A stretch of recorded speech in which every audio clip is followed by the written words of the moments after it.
Donc, ouvrons nos Bibles en Hébreux chapitre 12. C'est lorsque la sœur Patricia priait, elle avait dit une phrase et cette phrase a attiré mon attention. Et je crois que le frère Alain aussi a dit ça dans sa prière, que nos prières soient un enseignement. Et je crois que Dieu veut nous enseigner, à moi premièrement.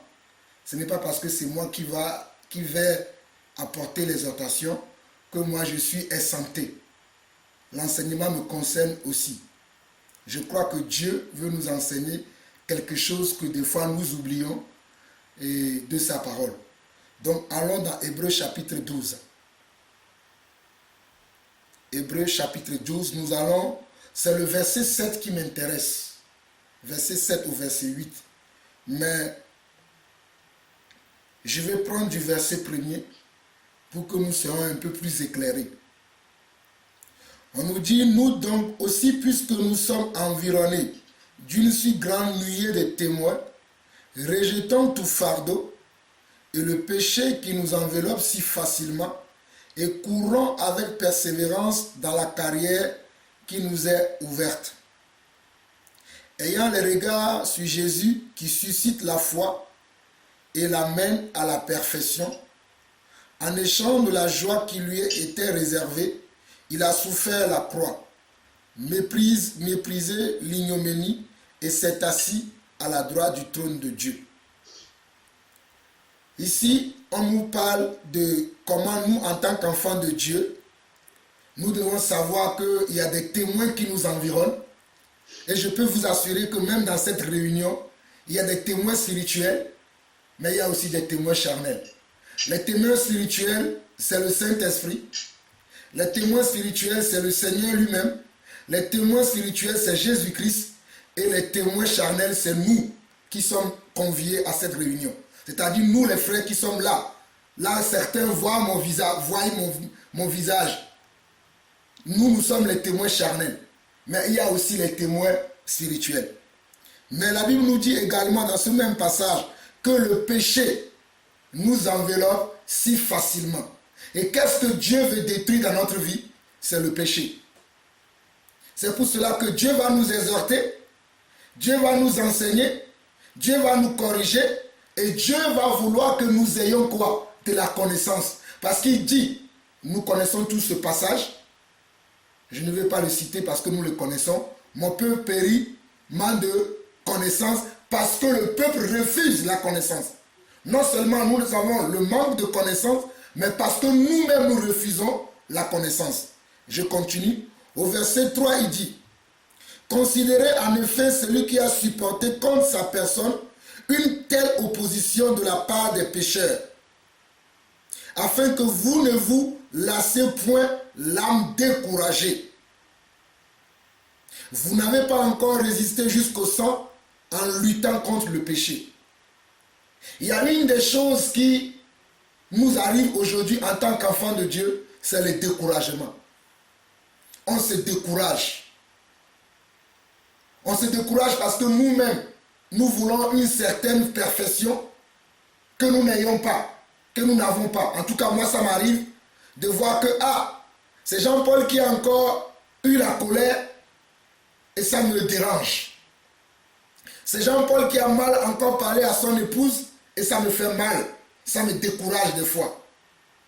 Mais quelques minutes plus tard, Dieu me rappelle sa parole.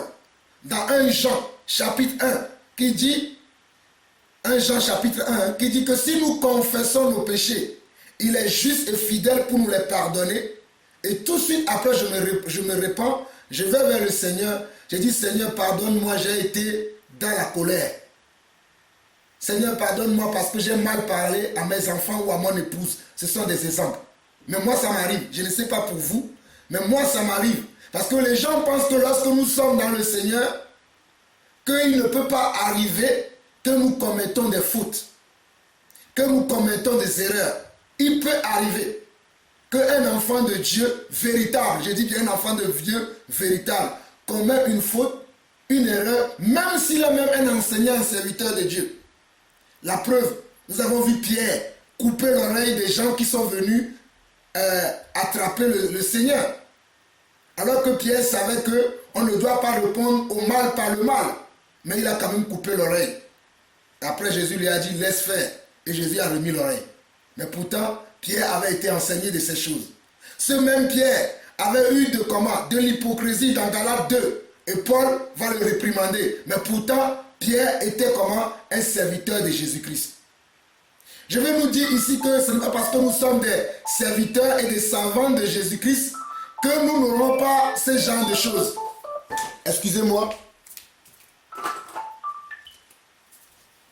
Nous aurons ce genre de choses parce que nous sommes des serviteurs de Jésus-Christ.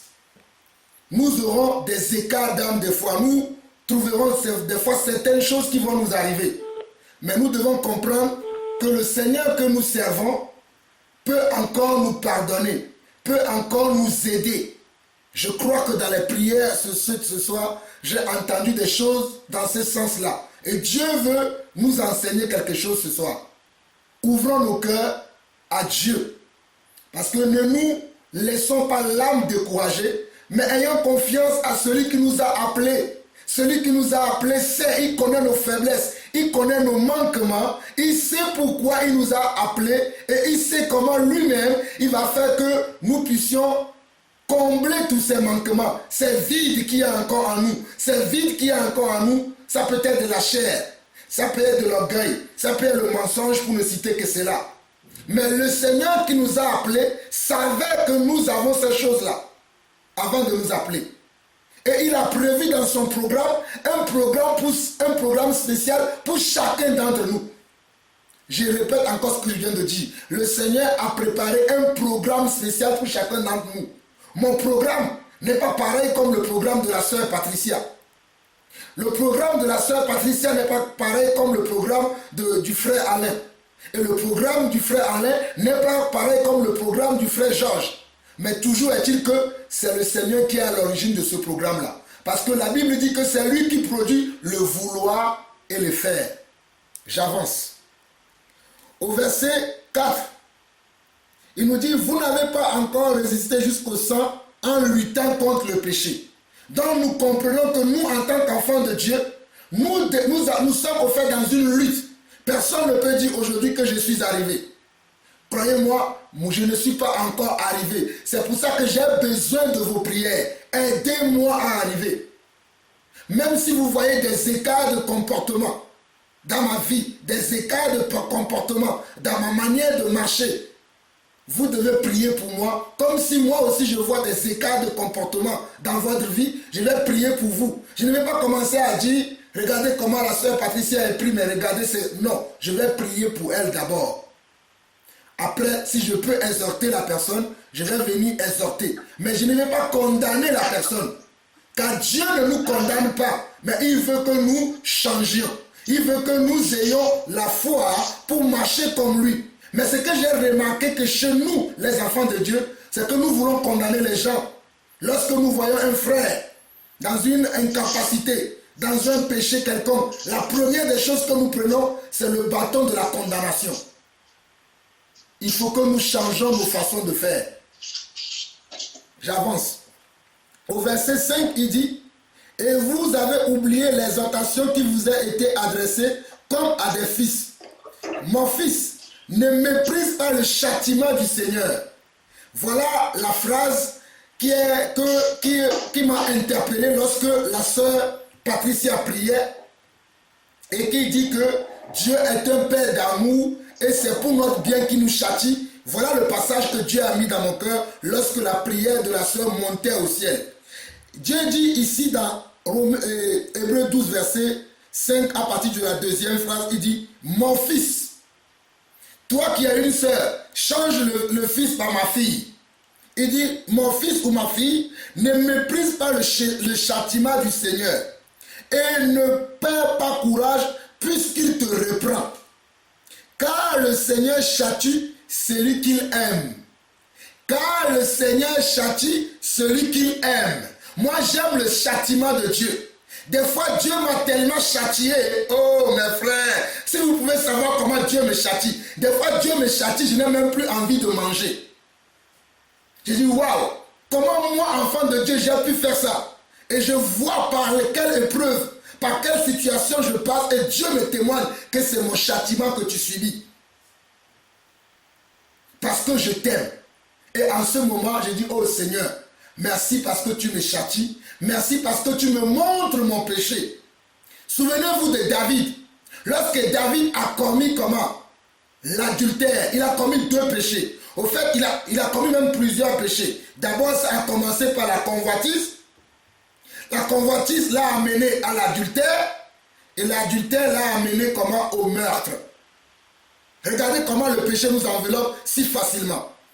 Je suis en train de nous montrer comment nous pouvons lutter contre le péché. Je prends l'exemple de David, parce que je crois que ici ceux qui sont au milieu de nous connaissent beaucoup la parole là. David était à sa fenêtre. Il va trouver une belle femme derrière sa fenêtre. Pourquoi lorsque son regard se sont posés sur une belle femme, pourquoi elle n'a pas quitté cet endroit même? Il est resté. Il est resté et il continuait comment? À aimer ce qu'il voyait. Elle dit, ah, je peux toucher tel endroit, je peux faire ceci, je peux faire cela. Et ça se produit. Alléluia. Et quand ça se produit, même quand ça se produit, David ne s'est pas repris. Il continuait toujours, jusqu'à ce que la femme est tombée comment? Enceinte. Quand la femme est tombée enceinte, David pouvait encore comment? Racheter encore le temps, se repentir, aller voir son frère Uri et dire, voici ce que j'ai fait avec ta femme. Je te demande pardon. Non, David a manigancé un programme spécial pour ce monsieur afin que le monsieur meure pour que les gens ne voient pas c'est le péché qu'il a commis. David voulait cacher son péché. Mes frères et sœurs, je vous assure, au nom de Jésus-Christ, vous pouvez cacher vos péchés aux hommes, mais autant marqué par le Père, Dieu va nous exposer. Nous pouvons cacher nos vies aux hommes, mais nous ne pouvons pas cacher nos vies à Dieu. Nous pouvons cacher nos vies aux hommes. Je répète encore, nous pouvons cacher nos vies à nos frères, à nos sœurs, mais nous ne pouvons pas le cacher à Dieu dans les cieux. Alléluia. Nous ne pouvons pas nous cacher à Dieu. Beaucoup d'entre nous nous cachons à Dieu. Nous cachons nos vies. Mais je déclare dans le nom de Jésus-Christ que le Seigneur est sur le point de nous exposer, moi y compris. Personne ne va, alléluia, personne ne sera épargné parce que Jésus-Christ va revenir. Et là, il veut qu'il y ait de l'ordre dans sa maison. Le message que Dieu me donne en ce moment, c'est qu'il y avoir de l'ordre dans sa maison, à commencer par ses véritables enfants, en commençant par ses serviteurs. Parce que parmi les serviteurs même, il y a encore du péché, il y a encore des cachotteries, il y a des choses qu'on cache. Mais Dieu veut que nous puissions être vrais devant le Seigneur. Dieu veut que nous puissions être honnêtes devant nos frères et sœurs. Dieu veut que nous puissions montrer qui nous sommes réellement et d'arrêter de porter des masques dans l'église. Il y a trop de masques dans l'église. Laissons les masques de côté et montrons-nous tels que nous sommes afin que Dieu puisse faire un travail dans nos vies. Et ce travail-là, Dieu va le faire par les ministres que lui-même il a mis dans son église. Ayons confiance aux ministres que Dieu a mis dans l'église. Il y a une des choses que j'ai remarqué aussi, c'est que nous ne faisons pas confiance aux ministres que Dieu a mis dans l'église. Mes frères et sœurs, comment vous voulez que Dieu puisse agir dans vos vies, mais si vous ne faites pas confiance aux ministres que Dieu a mis au milieu de vous?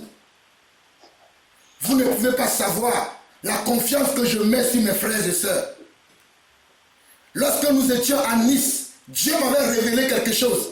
Et ça a changé toute ma vie. Dieu m'avait dit, tu as douté de tes frères. Tu n'avais pas confiance à tes frères. Il faut avoir confiance à tes frères. Et lorsque j'ai quitté Nice, je me suis engagé avec le Seigneur. Que peu importe ce qui va se passer, je ne douterai jamais de mes frères. Je leur ferai confiance parce que je sais que nous sommes tous différents dans le Seigneur.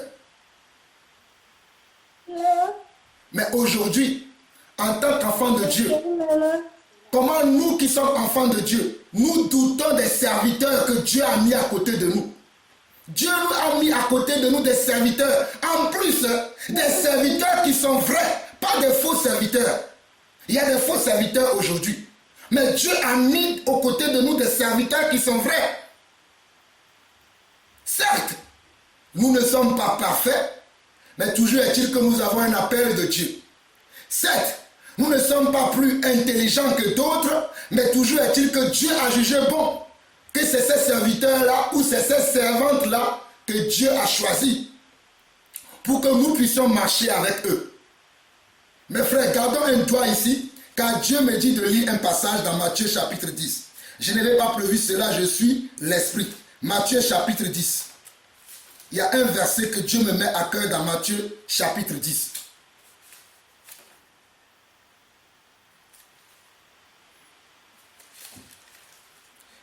Lisons le verset 41. Matthieu chapitre 10, le verset 41.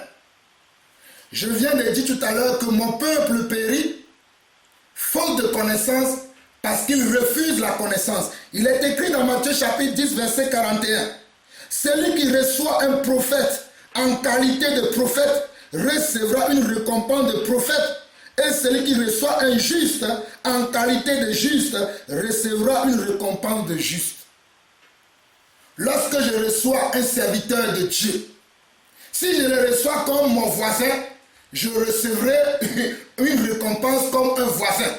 Mais si je le reçois comme un serviteur de Dieu authentique et je me soumets à ce qu'il me dira, Dieu va passer par ce serviteur pour libérer ma vie, pour libérer même toute ma famille. Je l'ai vu dans plusieurs occasions. Allez lire un roi, allez lire 2 rois, allez lire un chronique, 2 chroniques. Vous allez comprendre ce que je suis en train de dire. Nous devons faire confiance aux serviteurs de Dieu. Je sais qu'il y a eu des messages qui ont circulé. Oh, les serviteurs de Dieu sont faux. Les serviteurs de Dieu sont ceci. Les apôtres, les prophètes, les évangélistes sont ceci. Mais nous devons considérer ces personnes. S'il y a des faux pasteurs, il y en a des vrais. S'il y a des faux apôtres, il y en a des vrais. Nous devons considérer ces personnes parce que Dieu a mis en eux des choses pour nous. C'est pour ça qu'il dit dans Matthieu chapitre 10, celui qui recevra un prophète en qualité de prophète recevra une récompense de prophète. Celui qui recevra un juste en qualité de juste recevra une récompense de juste. Nous sommes tous justes ici. Je dis bien nous sommes. Nous tous qui sommes réunis ici ce soir. Si nous croyons que Jésus-Christ est le chemin, la vérité et la vie, et que nous avons cru réellement en lui, et que nous nous sommes repentis de nos péchés, nous sommes appelés des justes. Nous sommes appelés des saints. Et la Bible dit dans le livre de Jacques, chapitre 5, que la prière fervente du juste a une grande efficacité. Mais si je n'ai pas confiance à mon frère, mais je veux que mon frère prie pour moi, comment est-ce que je peux recevoir une bénédiction de mon frère? Si je n'ai pas confiance à ma soeur, mais je veux que ma soeur prie pour moi, comment est-ce que la prière de ma soeur aura une grande efficacité sur ma vie? Si je doute de la justice de ma soeur, si je doute de la justice de mon frère, comment la prière de mon frère pourra me libérer? Voilà pourquoi la plupart de nos prières ne sont pas exaucées, alors que nous prions ensemble. Nous prions ensemble parce que je ne considère pas mon frère, je ne considère pas sa grâce, je ne considère pas sa justice. Je considère que c'est moi seul qui suis quelque chose, c'est moi seul qui connais la vérité, mon frère ou ma soeur ne connaît rien. Il faut que ces choses, ces attitudes-là changent dans nos cœurs. Revenons dans Hébreux chapitre 12.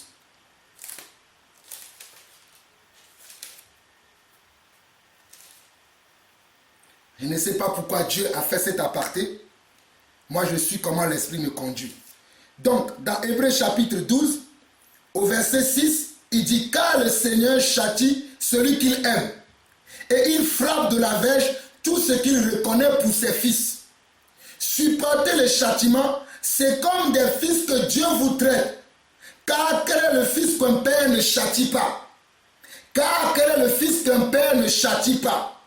Mais si vous êtes exempts du châtiment auquel tous ont part, vous êtes donc des enfants illégitimes et non des fils. Mes frères et sœurs, nous ne pouvons pas refuser le châtiment de Dieu. J'aime que mon frère Alain Patrick me dit, mon frère Jean-Paul, je t'aime beaucoup, mais la réaction que tu as eue hier là, ce n'est pas digne d'un enfant de Dieu. Je sais que c'est pour mon bien qu'il dit ça. Je ne vais pas commencer à dire pourquoi le frère il me parle comme ça, il n'a pas le droit. Non! Dieu a mis mon frère à côté de moi pour que ma marche soit droite. Comme Dieu a mis aussi moi à côté de mon frère pour que sa marche soit droite. Mais je ne vais pas voir le mal dans tout ce qu'on me dit. Mais d'habitude, c'est ce que nous les enfants de Dieu nous faisons. Nous voyons toujours le mal dans ce qu'on nous dit. Mais Dieu dit que celui qu'il aime, il le châtie. Mais il nous châtie comment? Il nous châtie avec sa parole. Il nous châtie avec les ministres qu'il a mis dans sa maison. Les serviteurs qu'il a mis dans sa maison. Le frère Alain, par exemple, il peut appeler la sœur Nadia. Sœur Nadia, j'ai appris qu'entre toi et la sœur Patricia, c'est un exemple, hein? Ce n'est pas une réalité. J'ai appris que tu as manqué de respect à la sœur Patricia. Il n'est pas permis qu'une sœur fasse cela. La sœur Nadia doit dire, mon frère, j'ai entendu, je vais aller demander pardon à la sœur. Ce n'est pas le moment de commencer à se justifier. Oui, mon frère, non, mais tu sais, la sœur Patricia aussi a fait cela, a fait ceci. Nous prenons beaucoup notre temps à nous justifier. Nous n'écoutons pas les consignes que Dieu nous donne. Nous n'écoutons pas les châtiments de Dieu. Lorsque Dieu nous châtie, nous n'écoutons pas. Mes frères, Jésus-Christ revient bientôt. Jésus-Christ revient bientôt. Nous devons changer nos comportements, nos façons de faire, nos manières de servir le Seigneur doivent changer. Nos manières de se comporter dans l'église doivent changer. Nos manières de nous parler doivent changer. Et priez pour moi. Car moi j'ai besoin encore de grandir. Peut-être dans ma manière de parler. Parce que ma manière de parler peut-être n'est pas tellement compréhensible pour tout le monde. C'est pour ça que je vous demande de prier pour moi. Peut-être je peux être en train de dire quelque chose. Mais les gens peuvent le comprendre mal. Priez pour moi à cet effet, afin que mon langage soit accessible à tout le monde et surtout compréhensible à tout le monde. Je reviens dans Hébreux 12, le verset 6. Continuons. On nous dit, car le Seigneur châtie celui qu'il aime. Qui châtie? Le Seigneur. On est d'accord? Qui châtie? Le Seigneur. Je sais là où je vous amène. Et il frappe de la verge tout ce qu'il reconnaît pour ses fils. Donc si quelqu'un est parmi nous, il ne reçoit jamais de réprimande du Seigneur, il n'est pas fils de Dieu. Ce n'est pas Jean-Paul Lawson qui le dit, ce sont les Écritures qui le disent. Je continue. Supporter les châtiments, c'est comme des fils que Dieu vous traite. C'est là où beaucoup d'entre nous manquons de connaissances et nous agissons par la chair. Nous ne voulons pas supporter les châtiments. Nous n'aimons pas supporter les châtiments. Nous devons supporter les châtiments de Dieu. Et parfois le châtiment de Dieu va passer par un frère, va passer par une sœur qui va nous réprimander, des fois même sévèrement. Je dis bien des fois même sévèrement, sans aucun état d'âme. C'est le Seigneur qui agit.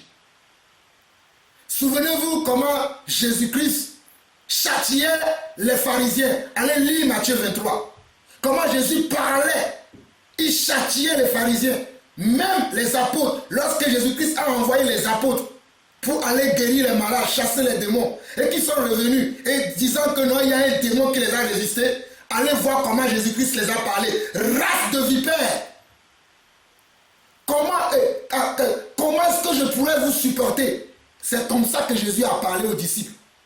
Mais si un frère parmi nous parle comme ça à quelqu'un aujourd'hui, on va dire, mais le frère s'enorgueillit de son ministère, le frère croit qu'il est déjà arrivé, la sœur croit qu'il est déjà arrivé.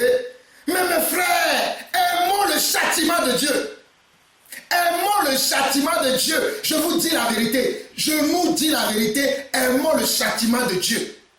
Et arrêtons de commencer à dire, oui, tu ne peux pas me dire ceci, tu ne peux pas me dire cela. Il est temps que nous grandissons, mes frères. Il est temps que nous grandissons, Église de Dieu. J'avance. Supportez-moi encore un peu. Verset 8. Mais si vous êtes exempts de châtiment auquel tous ont part, vous êtes donc des enfants illégitimes et non des fils. Je l'ai dit tout à l'heure. pour que vous ne pensez pas que c'est Jean-Paul qui crée la parole. Parce que dans la tête de certaines personnes, c'est Jean-Paul qui a mis les versets bibliques dans la Bible. Il y a eu des gens qui ont servi le Seigneur avant moi. Ils nous ont laissé la parole. Nous suivons simplement la parole. La sœur Clémence qui est là ce soir, ce matin je parlais avec elle, j'ai dit ma sœur, je ne te demanderai pas de l'argent. Je ne te demanderai pas de venir laver mes habits ou de venir s'occuper de mes enfants. Mais je te demanderai deux choses. Elle est là, elle peut témoigner. Je lui ai dit, je ne peux que te demander deux choses. La foi à la parole de Dieu et l'obéissance à ce que j'enseigne. C'est juste les deux choses que je lui ai demandé. J'ai dit la foi à la parole de Dieu et l'obéissance à ce que nous enseignons et tu verras la gloire de Dieu dans ta vie. Le problème c'est qu'aujourd'hui on vient dans les réunions, on dit qu'on a la foi, mais on ne veut pas obéir à la parole de Dieu. On finit la réunion, mais oui, le frère Alain, lui aussi, il est allé trop loin dans son truc là. Il croit que moi je vais marcher comme ça. Tu ne verras pas le succès dans ta vie, mon frère, ma soeur. Oui, là, quand même, le frère Jean-Paul, comment il peut te parler comme ça? Mais non, c'est pas possible, il est allé trop loin. Moi, cette parole-là ne me regarde pas. Ah bon? Qu'elle ne te regarde pas. Mais ne sois pas étonné que ta vie ne change pas. Et ne sois pas étonné que tu demandes après au frère Alain, prie pour moi. Il prie, mais ta vie ne change pas. Parce que tu ne respectes pas l'onction de Dieu sur sa vie. Tu ne respectes pas le mandat divin de Dieu sur sa vie. Comment est-ce que nous ne respectons pas le mandat divin de Dieu sur la vie de ses ministres, mais nous voulons leur bénédiction? Matthieu chapitre 10, verset 41. Celui qui reçoit un prophète en qualité de prophète recevra une récompense de prophète. J'avance. Verset 9. D'ailleurs, puisque nos pères selon la chair nous ont châtiés et que nous les avons respectés, ne devons-nous pas à plus forte raison nous soumettre au Père des esprits pour avoir la vie? Nos pères dans la chair. Moi, mon père dans la chair, ici en France, on ne nous chicote pas. Vous savez, mon père dans la chair, Samuel Lawson, mon père dans la chair, il s'appelle Samuel Lawson. Mon grand-père s'appelait Daniel Lawson. Toutes ces choses-là pour moi ont un sens. C'est pour ça que je suis fier du nom que je porte, Jean-Paul Lawson. J'aime beaucoup mon nom. Mais bon, je vais avancer. Mon père qui s'appelait Samuel Lawson, il avait un caoutchouc. Vous connaissez les pneus de voiture. C'est un caoutchouc comme ça que mon père avait. Je me rappelle que lorsque j'étais petit, j'aimais beaucoup jouer au foot. Et mon père m'interdisait toujours, Jean-Paul, je ne veux pas te voir dans la rue jouant du foot. Mais moi, je n'écoutais pas. Un jour, j'étais en train de jouer du foot, très sérieusement. Mon père vient, il me tient comme ça par les oreilles. Je pense que je devais avoir 8 ans. Il me tient comme ça par les oreilles. Il m'a soulevé comme ça avec les oreilles. De l'endroit où je suis jusqu'à la maison, ça faisait 200 mètres. J'étais comme ça avec mon père jusqu'à ce qu'il m'a ramené à la maison. Après, il rentre dans la chambre. Il revient avec le caoutchouc. Il me chicote correctement. Il me dit, je n'étais pas dit de ne pas jouer avec les gens dehors. Si je n'étais pas donné la permission, ça m'a fait du mal. Mais j'ai compris que mon père me voulait du bien. Aujourd'hui, si je suis l'homme que je suis, c'est grâce à l'éducation que j'ai reçue. Et la Bible prend ce passage-là, prend ces choses-là, pour nous expliquer les choses spirituelles. Comment nos pères dans la chair, nos mamans dans la chair peuvent nous conduire selon la vérité, nous tapant, nous. Mais aujourd'hui, il y a une loi qui est votée ici en Europe, qu'on ne doit plus corriger nos enfants, qu'on ne doit plus faire ceci. Mais la Bible dit qu'on ne doit pas épargner le fouet à nos enfants. Mais je reviens au passage. On nous dit d'ailleurs, nous sommes toujours dans Hébreux 12, verset 9. D'ailleurs, puisque nos pères selon la chair nous ont châtiés et que nous les avons respectés, ne devons-nous pas à bien plus forte raison? On dit nos pères dans la chair nous ont châtiés, mais cela ne faisait pas que nous leur manquons de respect. Cela ne faisait pas que nous leur manquons comment? De la soumission. Cela ne faisait pas que nous leur manquons comment? De l'amour. Et il continue, il dit, à bien plus forte raison, nous soumettre au Père des esprits pour avoir la vie. Donc si nos pères dans la chair pouvaient nous corriger, gravement même, j'ai dit gravement, parce que moi des fois, mon père me corrigeait et je pouvais avoir des bobos, des traces du caoutchouc sur mon corps. Je ne vous parle pas de quelqu'un d'autre, je vous parle de mon père. Mais je ne l'ai jamais vu comme un méchant. Je vous dis la vérité, je vous parle de ma vie, de mon témoignage. Je ne l'ai jamais vu comme un méchant. C'est pour ça qu'aujourd'hui, je ne suis pas un brigand dans la rue. J'aime mon épouse, j'aime mes enfants, parce que cette éducation m'a maintenu dans le droit chemin. La plupart de mes cousins qui n'ont pas eu cette éducation, je sais là où ils sont aujourd'hui. Je rends grâce à Dieu, à mon père, qu'il a pu me conduire comme ça. Donc, regardons ce que la Bible nous dit. La Bible dit que si nos parents, selon la chair, pouvaient nous traiter de cette manière et que nous ne leur avons pas manqué de respect, nous les aimons toujours, nous nous soumettons toujours à leurs paroles, nous nous soumettons toujours à ce qu'ils veulent faire dans nos vies, à plus forte raison, comment nous ne pouvons pas nous soumettre au Père des esprits, qui est le Seigneur, notre Dieu.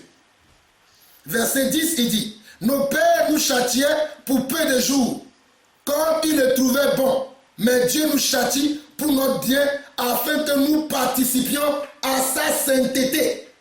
Voilà la preuve. Voilà pourquoi Dieu nous châtie. Dieu nous châtie pour que nous puissions participer comment? À sa sainteté.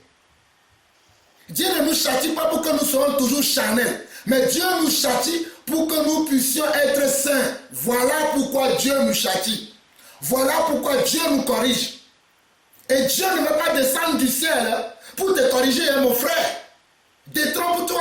Dieu ne va pas descendre du ciel pour te corriger, ma soeur. Détrompe-toi. Dieu va passer par un frère, Dieu va passer par une soeur, ou Dieu va passer par ses ministres, ses serviteurs. Alléluia. Je vous dis la vérité. Dieu ne va pas descendre lui-même du ciel comme ça. Oui, mon frère Alain, je suis Dieu. Je vais te châtier. Non. La plupart des gens pensent que c'est comme ça que Dieu va faire.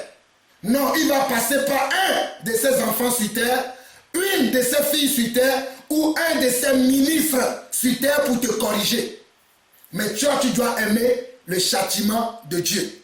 Verset 11. Il est vrai que tout châtiment semble d'abord un sujet de tristesse et non de joie. Mais il produit plus tard pour ceux qui ont été ainsi exercés un fruit paisible de justice. Il est bien vrai, lorsqu'on te châtie, quand mon père me châtiait, je ne souriais pas. Hein. Quand il me chicotait avec le caoutchouc là, je n'étais pas là en rigolant. Non, ce n'est pas ce que je faisais. Je pleurais. Même après avoir fini de recevoir la correction, des jours après, quand je mettais la main sur là où j'avais reçu les coups, ça me faisait encore mal. Mais, comme la Bible dit, ici au verset 11, il est vrai que tout châtiment, d'abord, semble un sujet de tristesse. On ne comprend pas pourquoi on nous châtie. C'est écrit dans la Bible. Un châtiment est tout d'abord un sujet de tristesse et non de joie. Ne vous trompez pas. On ne peut pas châtier quelqu'un et la personne va être dans la joie. Je n'ai jamais vu ça. C'est écrit ici. On nous dit au verset 11, il est vrai que tout châtiment semble d'abord être un sujet de tristesse et non de joie. Mais il produit plus tard, pour ceux qui ont été ainsi exercés, un fruit paisible de justice. Mais pour nous qui avons exercé notre vie à chercher la piété, à chercher la vie de Dieu, cela produit en nous un fruit paisible de justice. Un fruit paisible de justice. Qu'est-ce que cela veut dire? Regardez, au verset 12, il dit, fortifiez donc vos mains languissantes. Fortifiez donc vos mains languissantes et vos genoux affaiblis. Fortifiez vos mains donc languissantes et vos genoux affaiblis. Et suivez avec vos pieds des voies droites afin que ce qui est boiteux ne dévie pas, mais plutôt se raffermisse.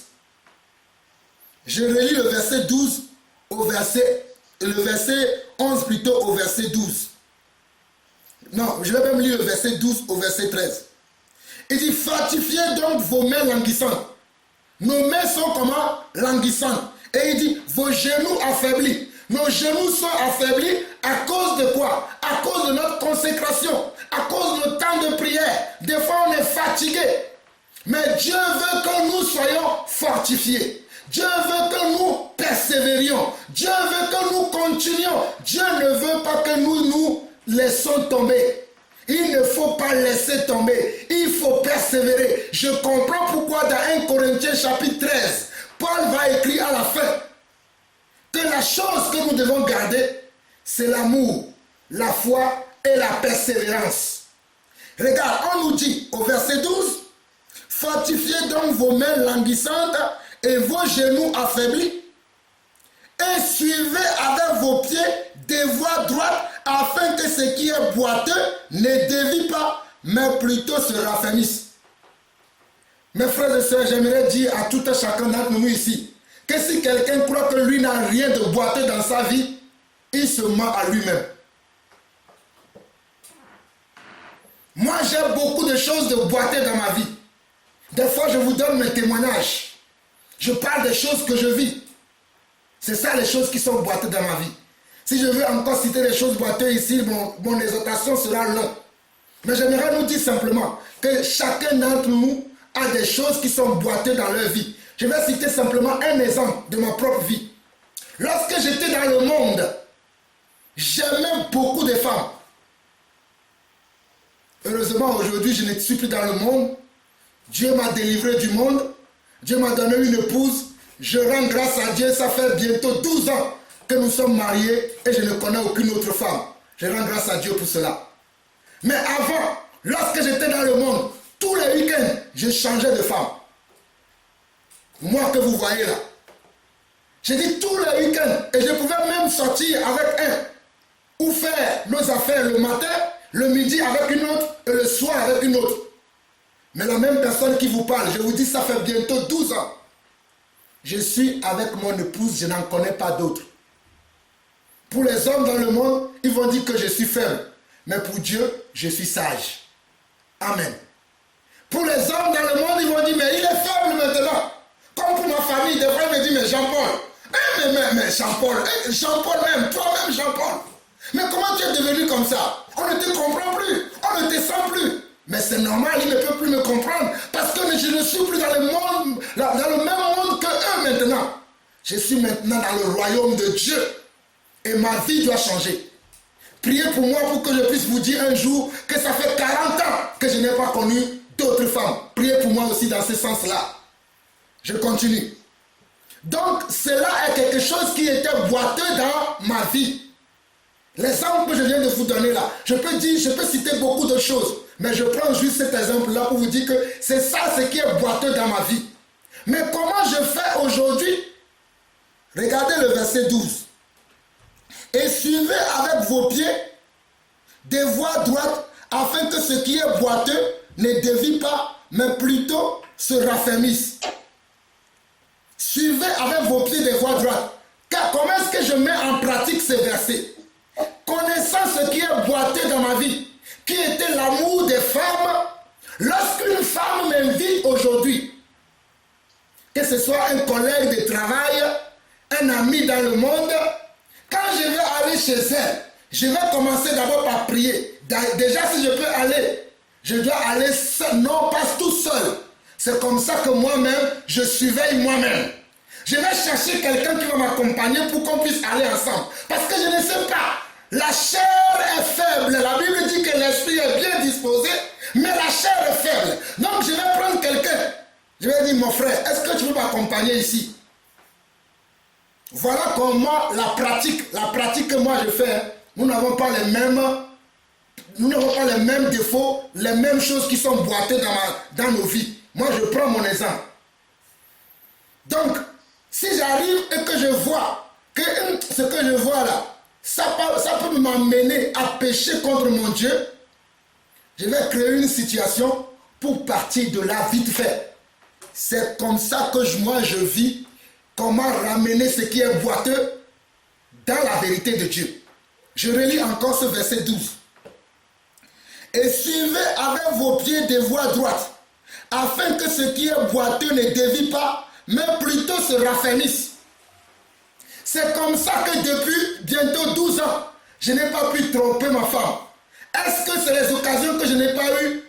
J'ai eu plusieurs occasions, je vous assure. Plusieurs, même dans l'église. Je ne vous mens pas, même dans l'église. J'ai vu des sœurs me convoiter, même dans l'église. Même avant mon mariage, les sœurs savaient, il y avait des sœurs. J'ai dit, je parle de l'église, je ne parle pas de quelque chose d'autre. Et mon épouse peut vous témoigner. Des amis de mon épouse dans l'église ont déjà reçu le carton de mariage. Mais il y a des gens qui sont venus me voir encore pour me dire, mon frère, est-ce que tu es sûr que c'est celle-là que Dieu a préparée pour toi? Tu ne penses pas que peut-être c'est moi? Je vous parle de l'église. Je ne vous parle pas du monde, je vous parle de l'église. Voilà pourquoi Jean-Paul Lawson ne reçoit pas les gens. Oui, je suis frère. Non, c'est ton caractère, tes actions, comment tu marches qui va me prouver que tu es un frère. Le frère dans la bouche là, j'ai beaucoup vu. Mes frères, je n'ai que 41 ans. J'ai eu le 41 ans le 4 août passé. Mais je remercie Dieu parce que Dieu m'a appelé très tôt quand j'ai commencé à le servir. Et j'ai pu voir beaucoup de choses dans l'église. Mes ennemis aujourd'hui, ce n'est pas dans le monde, c'est dans l'église. C'est dans l'église que les gens viennent. Oh, je suis frère, je suis soeur. Mais ils se cachent derrière beaucoup de choses parce qu'ils ne veulent pas, comme le verset 12 le dit là, ils ne veulent pas laisser tomber ce qu'ils défient dans leur vie. Afin que cela se raffermisse. Ils les ramènent avec eux à l'église et ils veulent nous imposer ces choses. Mais mes frères et sœurs, ouvrons nos yeux. Nous sommes à la dernière heure. Nous sommes à la dernière heure. Nous devons ouvrir nos yeux et nous devons regarder à nous-mêmes. Qu'est-ce qui encore dans ma vie ne s'est pas encore raffermi? Je prends un autre exemple. Je prends par exemple la colère. Dieu m'a délivré de la colère. Mais lorsque Dieu te délivre de quelque chose, si tu ne fais pas attention, tu vas toujours tomber dans la même chose dans laquelle Dieu t'a déjà délivré. Voici pourquoi des fois quand je vois que la manière dont le frère là me parle, la manière dont la soeur là me parle, si je vais répondre par la colère, des fois je ne dis plus rien. Ce n'est pas que je suis ferme. La personne va commencer, je te parle, tu ne réponds pas. Je ne parle plus parce que je sais que quand je vais parler là, la colère dans laquelle Dieu m'a délivré, cela va revenir. Et je ne vais pas ressusciter les morts. Je laisse le mort là où Dieu l'a enterré, moi je vais avancer. Ce n'est pas que je suis faible. Un jour, j'étais en train de discuter avec un monsieur. Le monsieur m'a giflé. Mes frères, je ne vous mens pas. Le monsieur m'a giflé. Les larmes ont commencé à couler de mes yeux. C'est un monsieur que si je me mettais à me bagarrer avec lui, je pouvais le plier en 4. Mais Dieu m'a dit, ne fais rien. Je me suis levé, malgré que le monsieur m'a giflé. Je me suis levé, j'étais en train de partir. Et Dieu m'a dit, voici, tu as eu une victoire. Tu viens d'avoir une victoire. J'ai compris que cette situation-là, c'était pour me corriger. Dieu m'a dit, voici que tu as eu une victoire. Le même monsieur qui était pour moi un ami d'enfance, 2 ans plus tard, lui-même vient me demander pardon pour l'acte qu'il a commis. Si moi aussi je me suis bagarré avec lui le jour-là, pourra-t-il comprendre ce qu'il a fait? Je ferme cette parenthèse pour nous dire que lorsque Hébreux 12, verset 13 nous dit, et suivez avec vos pieds des voies droites, afin que ce qui est boiteux ne dévie pas, mais plutôt se raffermisse. C'est que Dieu sait que dans nos cœurs, dans nos vies, nous avons des choses, comme le frère Alain disait dans sa parole, qu'il a appelé des manquements. Personne ici ne peut dire que lui n'a pas de manquements. Moi, je connais les miens. Je vous en ai cité 2. Mais il n'y en a pas que ces 2-là. Il y en a d'autres. Je travaille dessus. Pourtant, je suis serviteur de Dieu. Pourtant, je suis enfant de Dieu. Pourtant, je suis une nouvelle créature. Mais une nouvelle créature a encore en lui des choses qui ne se sont pas encore raffermies. Voilà pourquoi la Bible dit que les mauvaises compagnies corrompent les bonnes mœurs. Donc moi, je dois chercher autour de moi les gens qui ont la même pensée, la même conviction, qui cherchent la même chose. Mais si je suis avec les gens qui ne cherchent pas la même chose, tout ce que je vais changer de ma vie, je ne pourrai pas les changer. Voilà pourquoi Jean-Paul Lawson a beaucoup d'amis, mais a que des frères. Et même les frères, je trie parmi les frères. Je ne vous mens pas, je préfère vous dire la vérité. Tout le monde ne peut pas être mon frère. Ce n'est pas de l'orgueil, comprenez-moi. Pour être frère de Jean-Paul Lawson, et mon frère, dis rends grâce à Dieu que tu es frère, que Jean-Paul Lawson peut témoigner. Comme je peux témoigner de mon frère Alain, que Alain Patrick est mon frère, que mon frère Alain Patrick rend grâce à Dieu. Je ne m'enorgueillis pas, ce n'est pas de l'orgueil, comprenez mon langage. Mais je veux tellement servir Dieu de telle manière que je ne cherche pas à marcher avec n'importe qui. Parce que je connais le Dieu que je sers. Et je connais le Dieu qui m'a appelé. C'est une grâce d'avoir des frères et des sœurs. Je rends grâce à Dieu pour mon frère Dachel. Parce que j'ai vécu cette semaine certaines choses avec mon frère Dachel. Et il rentre dans le cercle de mes frères. J'ai commencé à fréquenter le frère Dachel. Mais je ne savais pas qui il était. Je lui ai dit, puisque toi et moi on habite pas loin, on va se fréquenter pour se connaître. Parce que je voulais voir qui il est d'abord. Et Dieu m'a permis de voir qui il est. Je peux dire aujourd'hui qu'il est mon frère. Donc, si nous continuons au verset 14, avant d'aller au verset 14, j'aimerais que chacun d'entre nous, pas ce soir, mais à partir de demain, regarde dans sa vie. Soyons honnêtes avec nous-mêmes. Là, il n'y aura plus de frères. Tu seras seul avec ton Dieu. Tu regardes dans ta vie, tu vois les choses qui sont boiteuses et tu les montres au Seigneur. Seigneur, voilà, j'ai encore l'hypocrisie en moi. J'ai encore la fornication en moi. J'ai encore le mensonge en moi.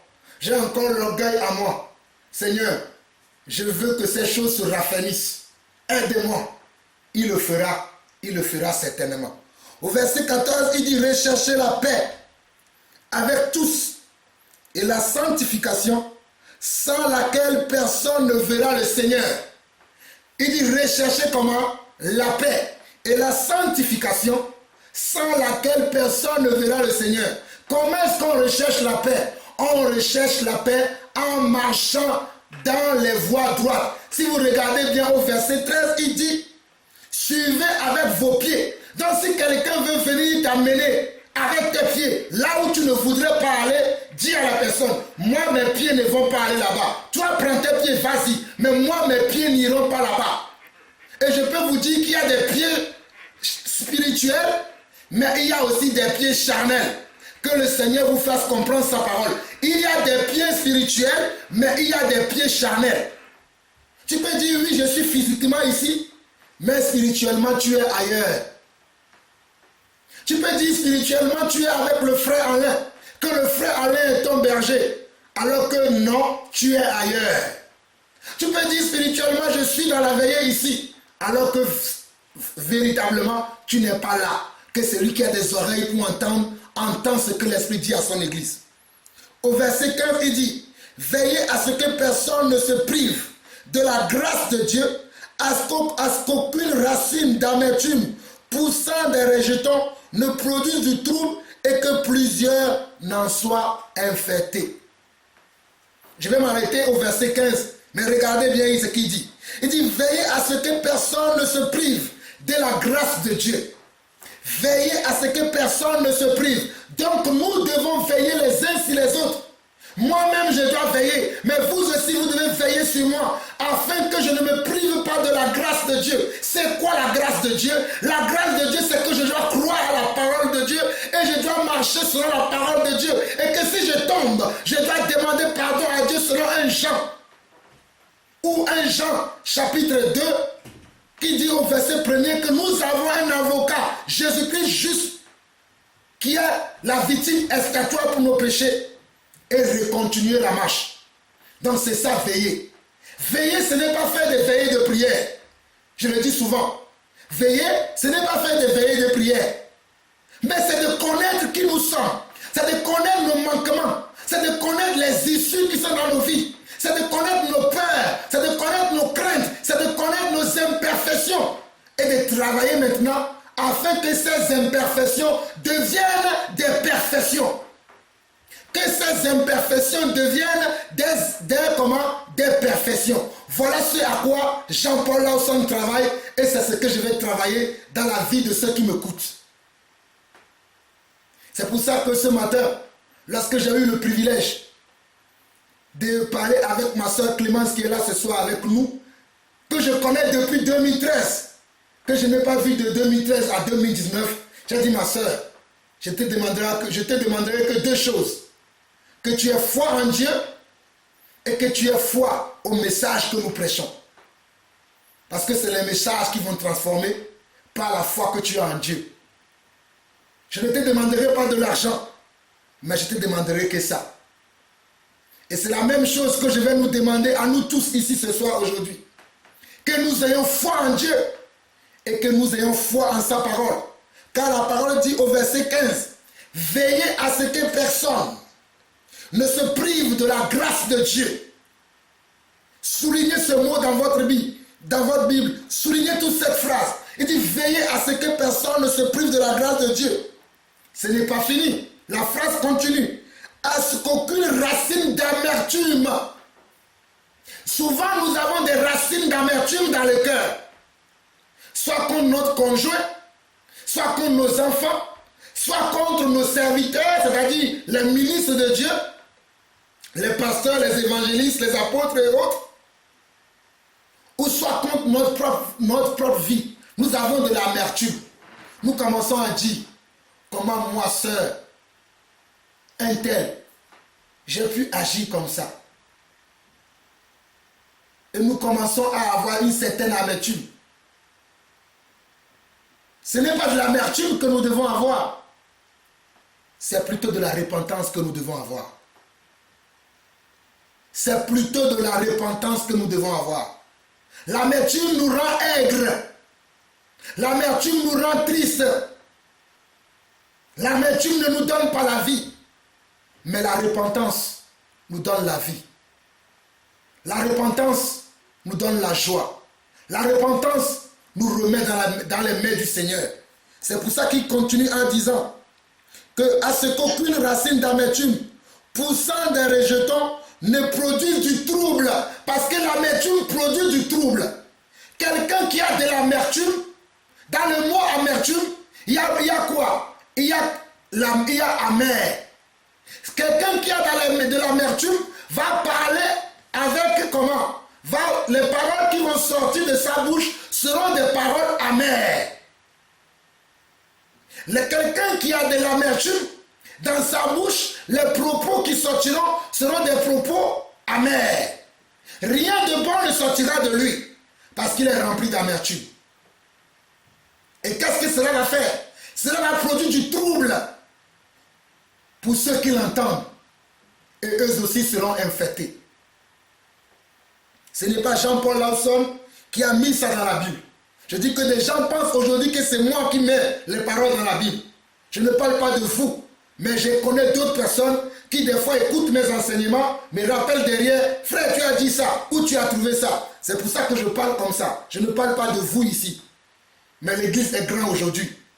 C'est pour ça que je dis, ce n'est pas moi qui ai mis ça dans la Bible, mais les gens vont penser que c'est moi. Non, moi je lis simplement ce qui est écrit. Et je mets foi à ce qui est écrit. Et je veux pratiquer ce qui est écrit. Et on me traite de tu en fais trop.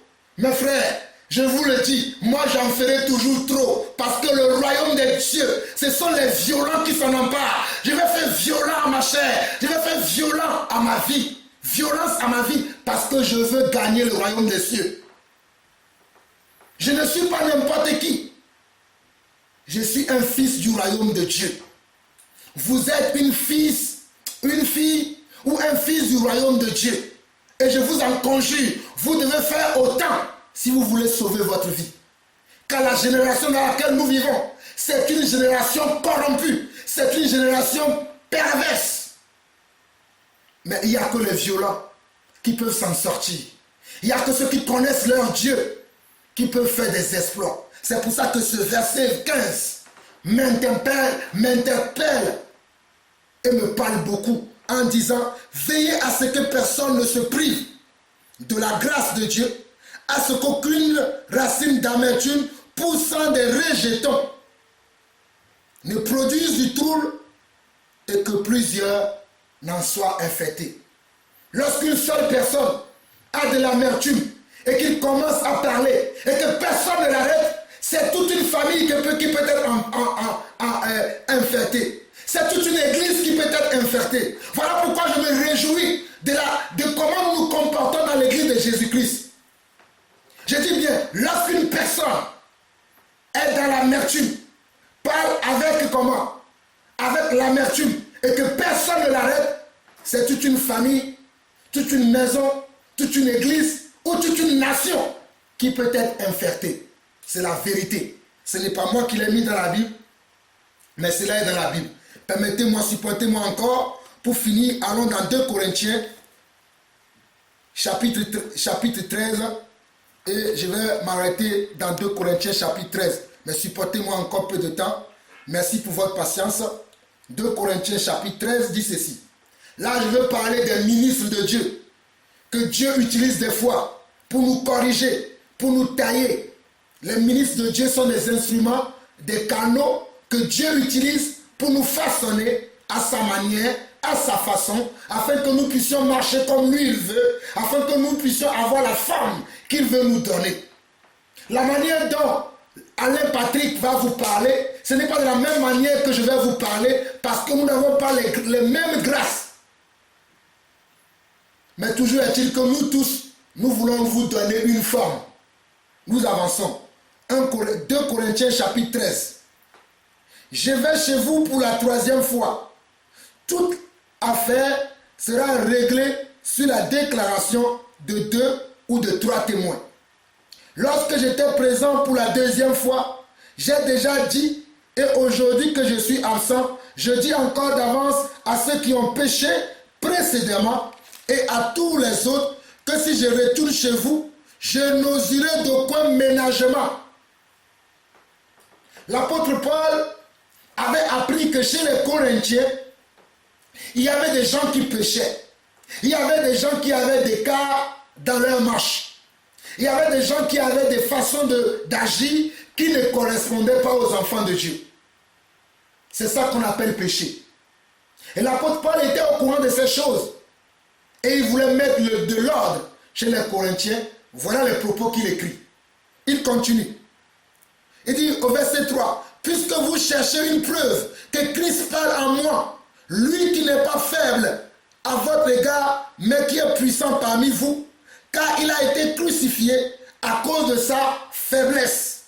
Mais il vit par la puissance de Dieu. Nous aussi, nous sommes faibles en lui, mais nous vivrons avec lui par la puissance de Dieu pour agir envers vous. » Certains d'entre vous, ou quelques membres de l'Église, pensent que nous sommes faibles.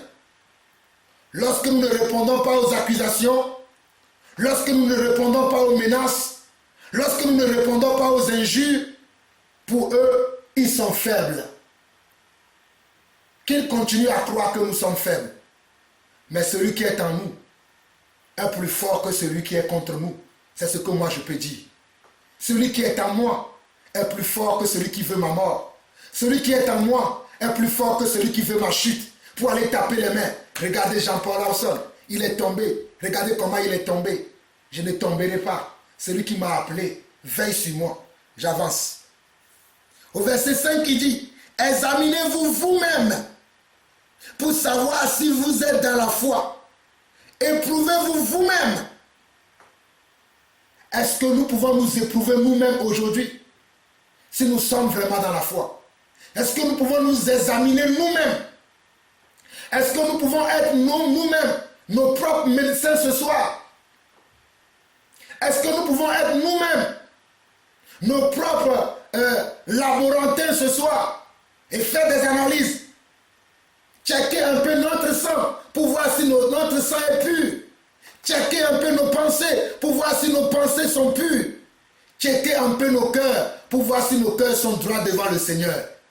Voilà ma question pour moi-même. J'espère qu'elle est la même pour vous aussi. J'avance. Christ est en vous. À moins que Jésus-Christ...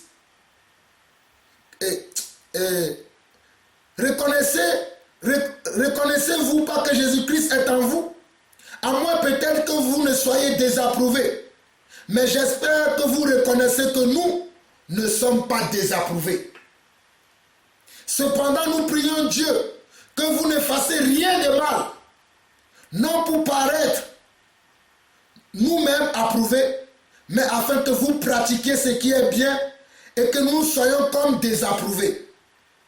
Car nous n'avons pas de puissance contre la vérité, nous en avons que pour la vérité. Mes frères et sœurs, nous ne pouvons pas avoir de puissance contre la vérité. La vérité fait mal. La vérité blesse. Mais il faut qu'on l'entende. Parce que c'est cette vérité-là qui va nous affranchir. C'est cette vérité-là qui va nous libérer. C'est cette vérité-là qui va nous délivrer. C'est pour ça qu'elle fait mal. Mais il faut que nous l'attendions. Au verset 9, il dit, nous nous réjouissons lorsque nous sommes faibles, tandis que vous, vous êtes forts. Et ce que nous demandons dans nos prières, c'est votre perfectionnement. Voilà ce que les ministres de Dieu demandent dans leurs prières. Pour les brebis vers lesquels Dieu les a envoyés, c'est votre perfectionnement. Regardez comment le frère Alain Patrick a prié ce soir. Regardez comment il prie avec vous les mardis et les jeudis. Regardez comment partout les veillées, les dimanches, comment il prie. Toujours pour notre perfectionnement. Toujours pour notre perfectionnement. C'est ça ce que les ministres de Dieu veulent pour les brebis que le Seigneur Dieu les a amenés. Le souverain pasteur a érigé aussi des petits pasteurs que nous sommes. C'est lui le souverain berger. Mais il a émis des petits bergers dans l'église auxquels nous devons être soumis, auxquels nous devons faire confiance, auxquels nous devons écouter et mettre en pratique ce qui nous enseigne si nous voulons voir comment la vie éternelle. L'apôtre Paul dit au verset 10, il dit, c'est pourquoi j'écris ces choses, étant absent, afin que présent, je n'ai pas à user de rigueur selon l'autorité que le Seigneur m'a donnée pour l'édification et non pour la destruction. L'autorité que le Seigneur nous a donnée, que ce soit à mon frère Dachel, à mon frère Alain, à mon frère Georges et à moi-même, ce n'est pas pour la destruction, mais c'est pour la construction, c'est pour le perfectionnement. C'est ça l'autorité que Dieu nous a donnée. L'autorité que Dieu nous a donnée, ce n'est pas pour vous détruire, mais c'est pour vous construire afin que vous deveniez meilleurs. Au verset 11, il dit, au reste frères, soyez dans la joie, perfectionnez-vous, consolez-vous, ayez un même sentiment, vivez en paix et le Dieu d'amour et de paix sera avec vous. Je vais m'arrêter au verset 11. Au reste frères, soyez dans la paix, soyez dans la joie, perfectionnez-vous, consolez-vous, ayez un même sentiment, vivez en paix et le Dieu d'amour et de paix sera avec vous. Pour que Dieu soit avec vous, regardez toutes les choses que nous devons faire. Je relis bien le verset 11. Pour que Dieu soit avec nous, regardons ce que nous devons faire. Nous devons rester dans la joie. Nous devons nous perfectionner. Nous devons nous consoler. Nous devons avoir un même sentiment. Nous devons vivre en paix. Et le Dieu d'amour et de paix sera avec nous. Voilà l'exhortation que Dieu a mis dans mon cœur. Je m'excuse si j'ai beaucoup crié, si j'ai beaucoup dit des choses peut-être que je ne devais pas dire. C'est la manière dont Dieu m'utilise. Que le Seigneur vous bénisse et que l'amour de Dieu et la perfection de Dieu augmentent dans nos cœurs. Amen. Amen. Amen. Amen.